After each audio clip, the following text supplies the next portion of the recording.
Gracias, Dani.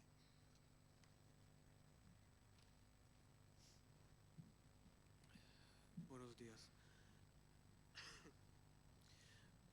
Bueno, este año como iglesia nos hemos marcado una meta, un propósito de defender y vivir la verdad, con la énfasis un poco en defender.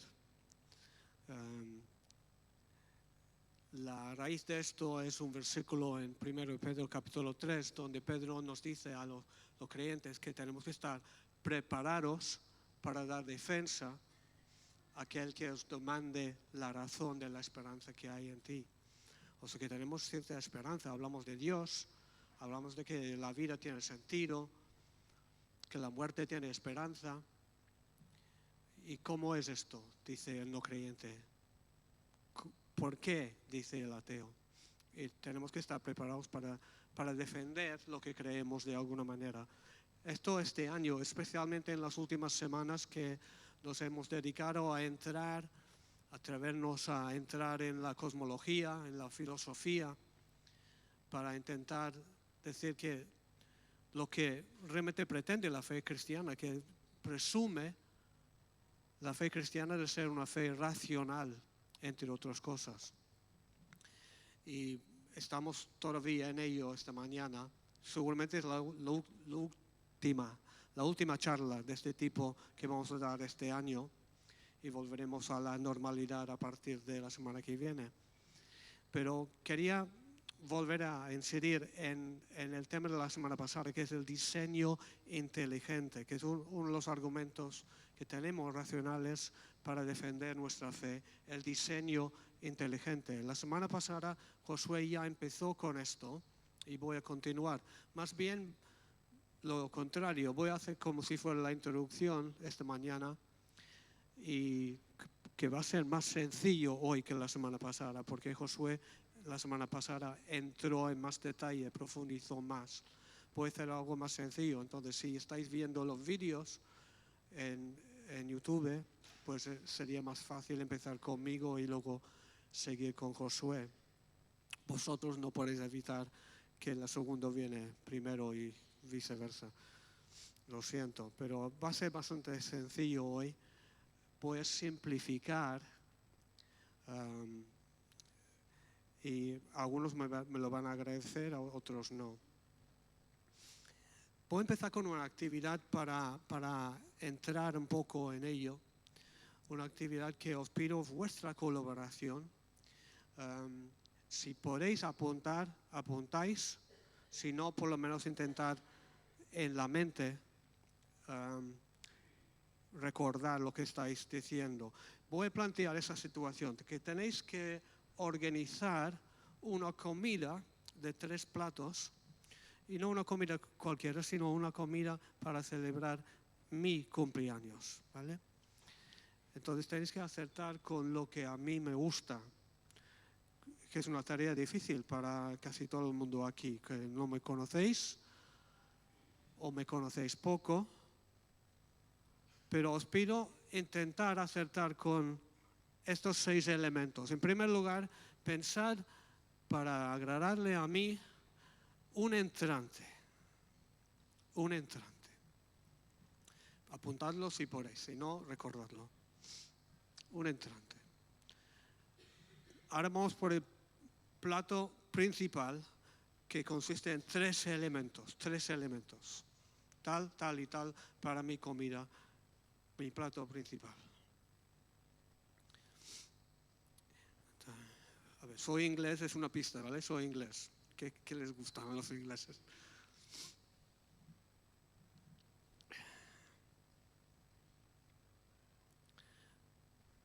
Un postre. Un postre. Y finalmente, una bebida para acompañar todo esto. Y no es una taza de té.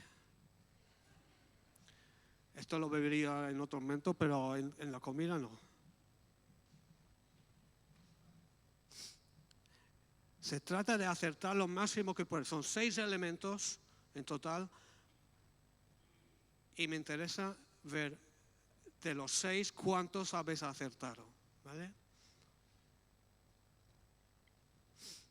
Ahora vamos a revelar mi comida de ensueño, ¿vale? Primer plato es un bol, eso va a sorprender a muchos, de verduras trituradas. No es que me guste mucho esto, es que yo me siento culpable por el segundo plato, que no es muy sano, entonces quería empezar con algo para compensar un poco. Soy así, ¿vale? No puedo disfrutar, tengo que compensar y luego disfrutar de mi segundo plato. Eso es para que mi médico esté contento, ¿vale? Pero es un plato de verduras trituradas. Entonces, segundo plato principal, patatas fritas, claro. Huevo frito, bacon.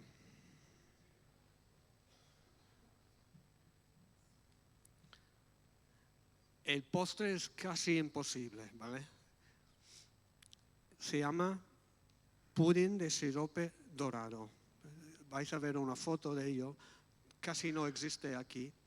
El sirope dorado se puede comprar en algunas tiendas. ¿Podéis meterlo? Siguiente. No sé si hay un fallo técnico.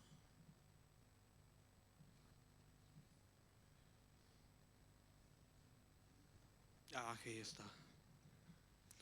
Os garantizo que es delicioso. Es un pudín de sirope dorado.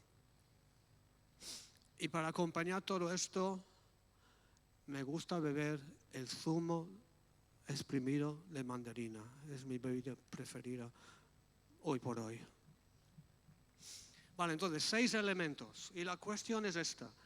De los 6, ¿cuántos habéis acertado? ¿Vale?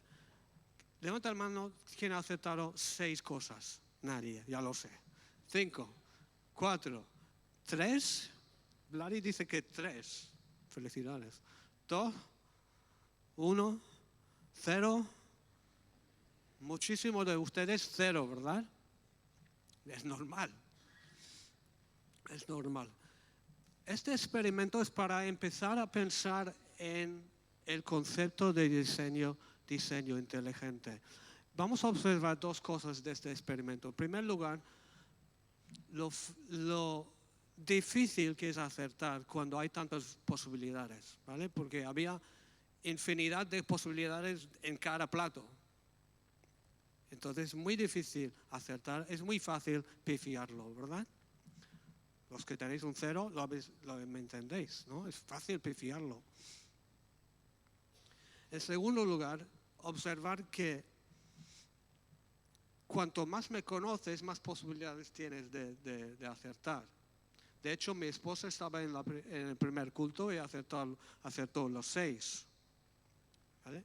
Pero no es de extrañar que mi esposa acierte, ¿verdad? Que hay conocimiento, hay inteligencia detrás de su diseño. Y por ahí van los tiros con esta idea.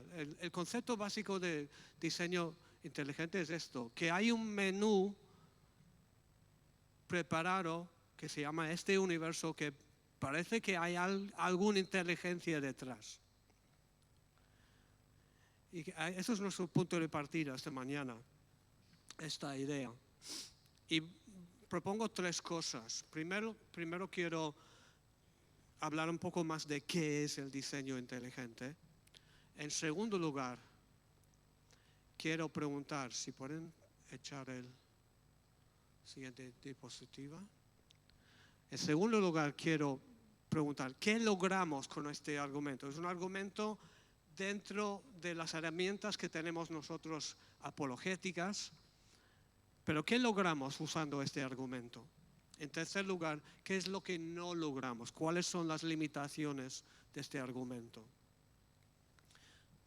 Pues empezamos con qué es. Entonces voy a definir el diseño inteligente como la constatación de que el universo da señales de haber sido hecho con leyes y condiciones necesarias para la vida, y especialmente la vida humana. Entonces, detrás del universo hay un diseñador inteligente que llamamos Dios. Igual que detrás del menú esta mañana de mi esposa hay una mente inteligente que sabía, que conocía, que sabía qué hacía. Esta idea de observar diseño y atribuirlo a Dios no es nueva. Se remonta hasta la propia Biblia. Salmo 139 es un buen ejemplo, donde el salmista está reflexionando sobre su propio cuerpo y hace la deducción, pues debe haber Dios detrás, y le reconoce y alaba a Dios. Dice Salmo 39, 13, porque tú formaste mis entrañas, tú me hiciste en el vientre de mi madre. Te alabaré porque formidables, maravillosos son tus obras.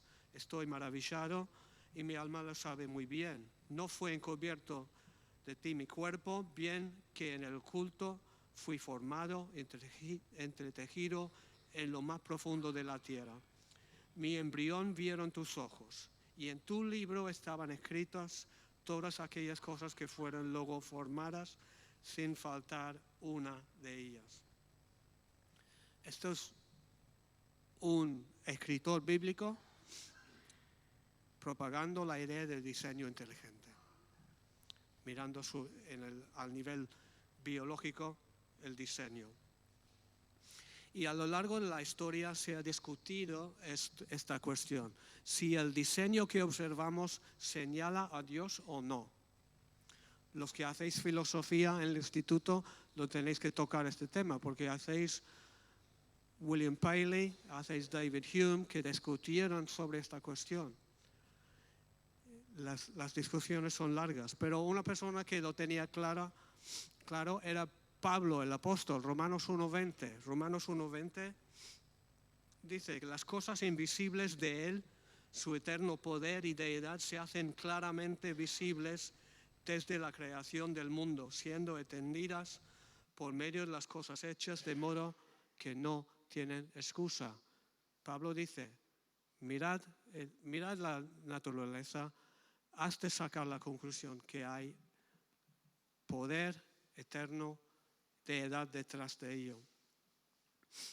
Lo que hace más fuerte el argumento, lo que ha impulsado al movimiento de diseño inteligente, es la ciencia de los últimos 50 años. Los últimos 5 décadas se han descubierto cosas que señalan cada vez más y dan más ejemplos de diseño, tanto al nivel muy pequeño, microscópico, como a lo grande, al estudiar las galaxias y el universo.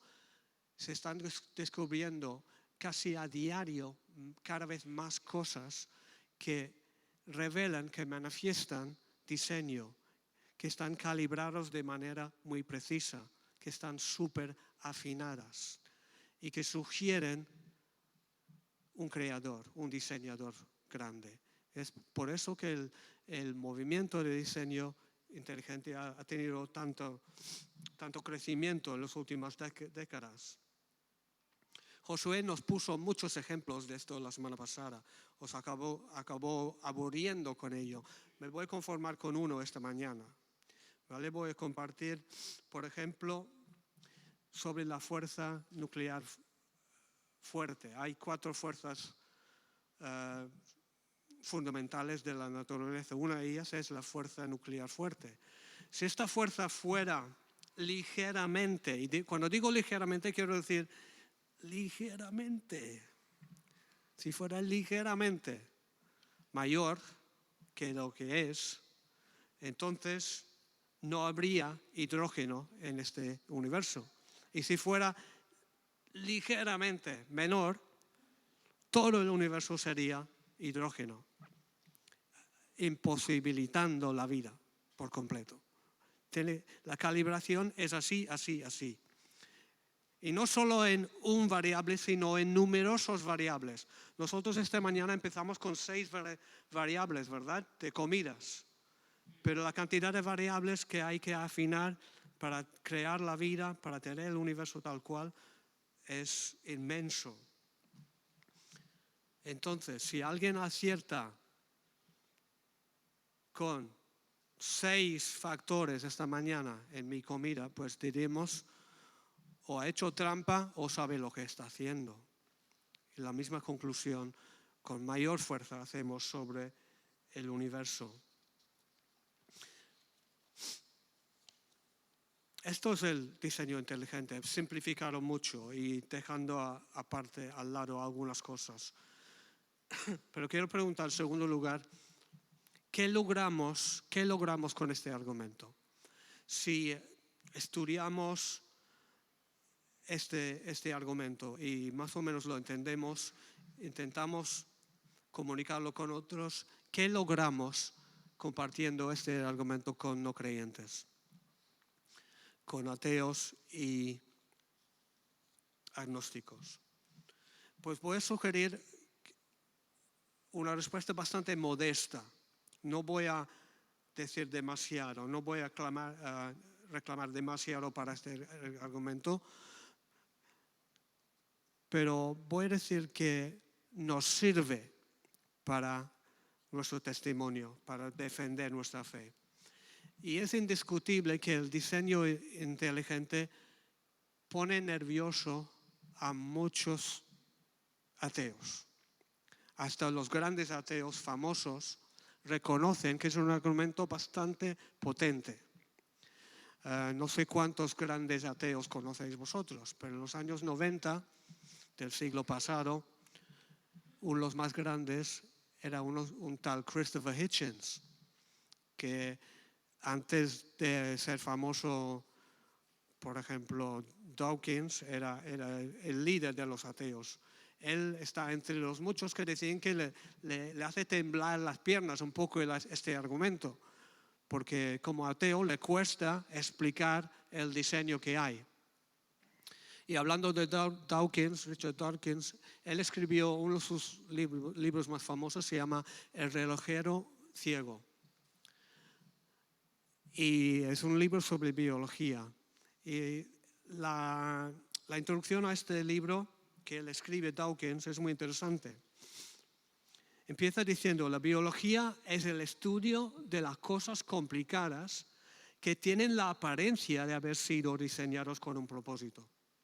O sea que él, de entrada, este es lo que Josué llama el papa de los ateos, ¿verdad?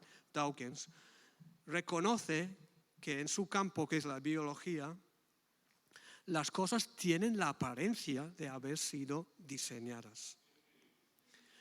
Lo que pasa es que luego dedica el resto de su libro a desmentir esto de alguna manera, pero por lo menos de entrada reconoce que es un problema para los ateos.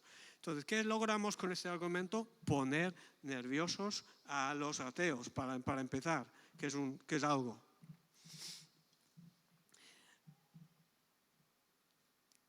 Es un argumento que tenemos en nuestras manos, entonces, que toca con el tema de la probabilidad.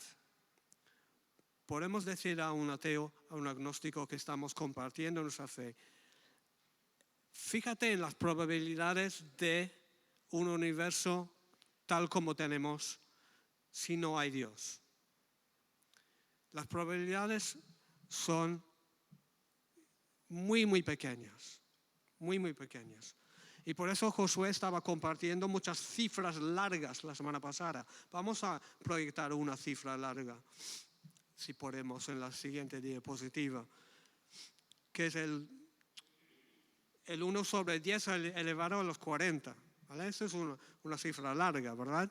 Con ahí por 40 ceros ahí. Esto corresponde a el equilibrio necesario entre dos de estas fuerzas fundamentales de la naturaleza, que es el electromagnetismo y la gravedad, tiene que estar equilibrados con esta cifra de precisión. de calibración. Si no, no existirían las estrellas necesarias para que haya vida.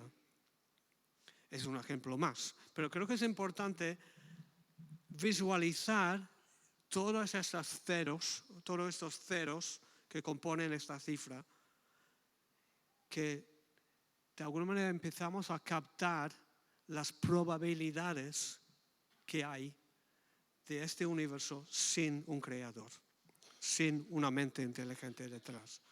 Son así de altas las posibilidades. Entonces, ¿qué logramos? Logramos un argumento de probabilidad con este tema de diseño. ¿Qué es lo que en último lugar no logramos? Porque quiero hablar también de las limitaciones del argumento desde el diseño. Y quiero mencionar dos limitaciones. La primera limitación es que no llega, a mi parecer, a mi juicio, no llega este argumento al nivel de un argumento aplastante.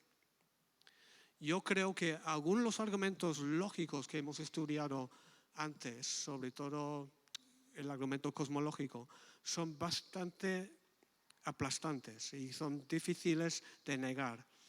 Pero este argumento se puede todavía negar.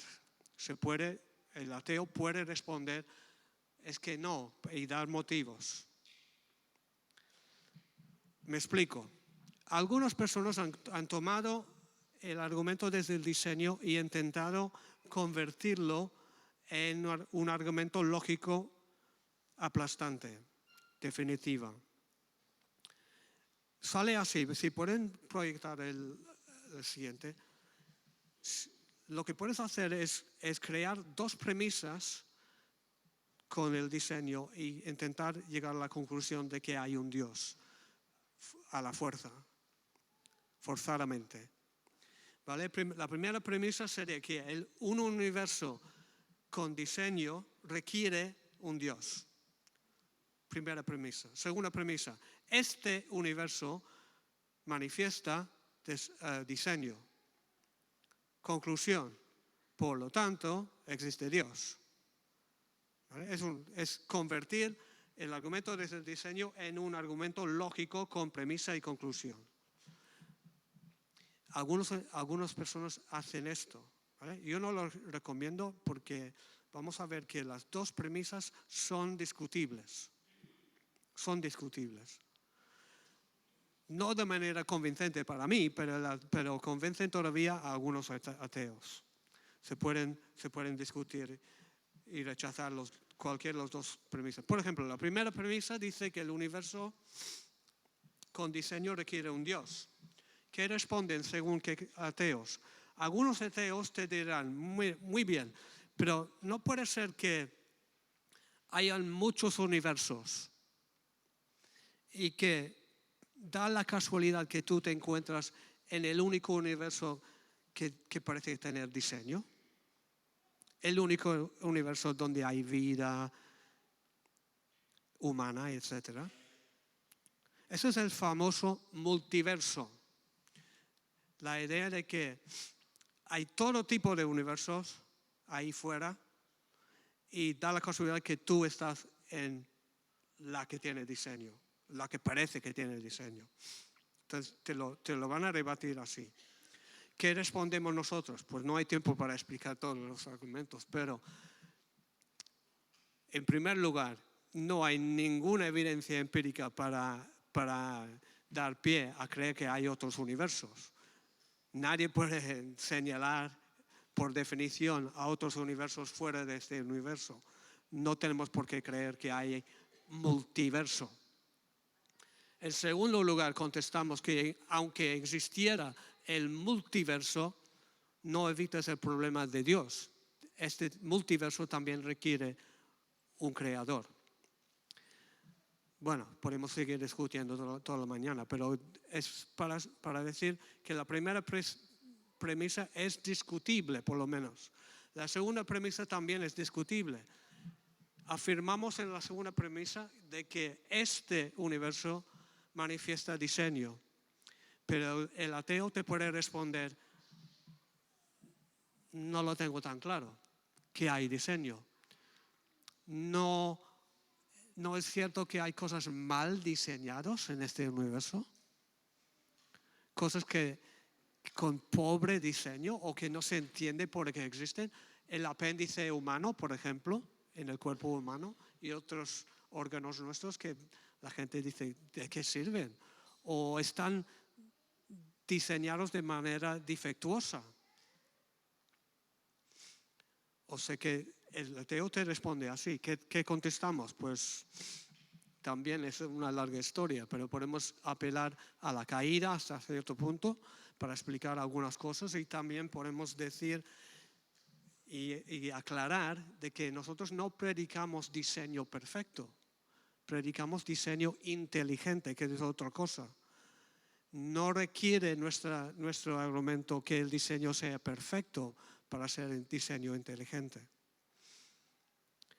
No sé si me estáis siguiendo, pero la cuestión aquí es que es difícil convertir el diseño inteligente en un argumento definitivo, aplastante, que hace callar totalmente al ateo. Pero esa es la primera limitación que tenemos. La segunda limitación es la siguiente.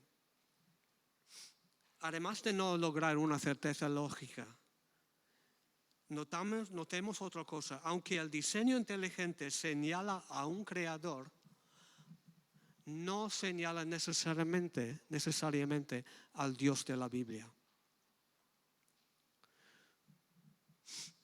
Me explico.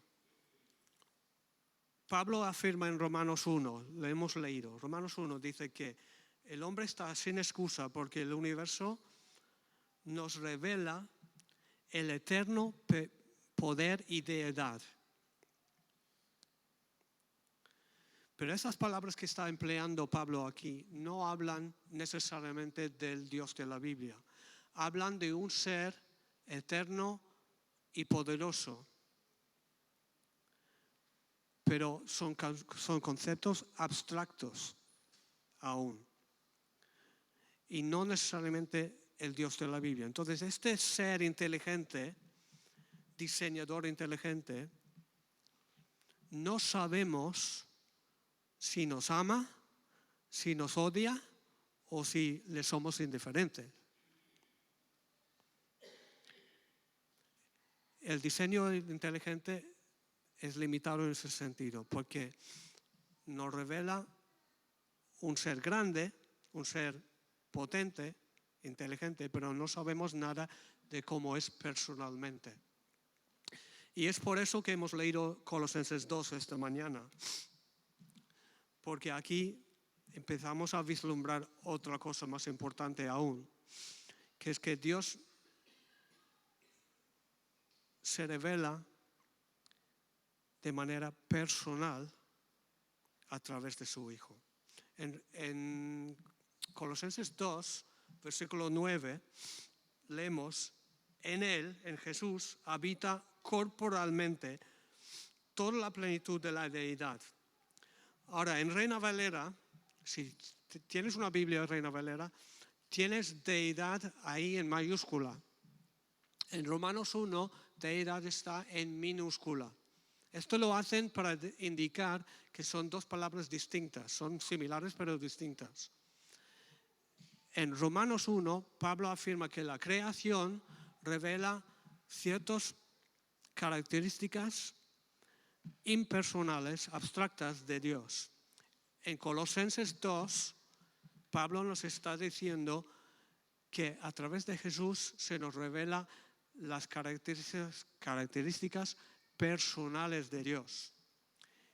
Y esto lo sabemos los que conocemos a Jesús, los que conocemos a su palabra. Sabemos que es en Él que conocemos realmente cómo es Dios. Es en Él que encontramos la misericordia, el amor, la gracia de Dios. Cosas que no descubrimos mirando una montaña o una célula.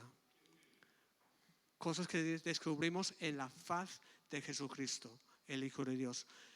Lo cual nos disponemos a celebrar ahora. Dios vino a esta tierra en la persona de Jesús.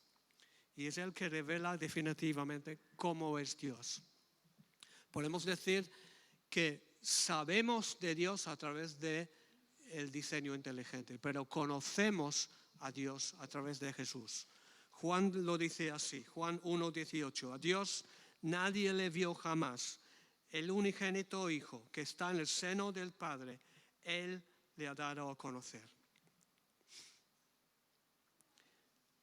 ¿Qué concluyo? Entonces, concluimos que entre todos los argumentos que hemos estudiado este otoño, creo que tenemos 5 o 6 argumentos bastante robustos para hacer un argumento bastante fuerte a favor de nuestra fe, de manera lógica, incluyendo el argumento desde el diseño inteligente. Y creo que vale la pena estudiar y utilizar estos armas en nuestro testimonio con los que no creen. Pero que realmente al final de cuentas lo que necesitamos es lo que pasó, que Dios vino a nuestro encuentro en la persona de Jesús. Vamos a orar y cantaremos para terminar. Señor, gracias por lo que podemos saber. Gracias porque nos has dado cerebros, mentes que pueden comprender algo de tu creación. Gracias porque señalan hacia ti. Pero gracias sobre todo que has sido generoso y has venido a darnos la palabra definitiva en la persona de tu Hijo. En Él te conocemos, en Él te vemos tu belleza, tu gracia, tu amor. Y eso queremos celebrar este mes especialmente, pero todas nuestras vidas, con gratitud hacia ti por lo que eres y lo que has hecho por nosotros en venir en misión de rescate. Te alabamos en el nombre de ese Jesús. Amén.